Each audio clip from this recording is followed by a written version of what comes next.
একজন সাহাবী খুব চিন্তায় ছিলেন। তার উপর ছিল পাহাড় সমান ঋণ। তিনি দুশ্চিন্তায় দিন কাটাতেন কিভাবে এই ঋণ শোধ হবে। তখন নবী করিম সাল্লাল্লাহু আলাইহি ওয়াসাল্লাম তাকে একটি দোয়া শিখিয়েছিলেন।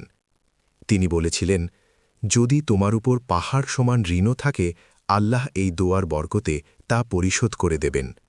দোয়াটি হল, আল্লাহুম্মা কফিনি বিহালালিকা আন হারামিকা ওয়া আগনিনি বিফদলিকা আম্মান সিওয়াক।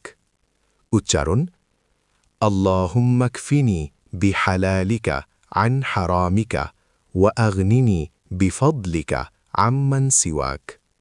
অর্থ, হে আল্লাহ, আপনার হালাল দ্বারা আমাকে হারাম থেকে রক্ষা করুন, আর আপনার অনুগ্রহ দিয়ে আমাকে সকলের মুখাপেক্ষী হওয়া থেকে মুক্ত করুন। মনে রাখবেন, রিজিক শুধু পরিশ্রমে নয়, আল্লাহর বরকতেও বৃদ্ধি পায়। যে ব্যক্তি আল্লাহর উপর ভরসা রাখে, আল্লাহ তার জন্য অদৃশ্য পথ খুলে দেন। আজ থেকেই এই দোয়াটি পড়ুন, ইনশাআল্লাহ আল্লাহ আপনার রিজিকে বরকত দান করবেন।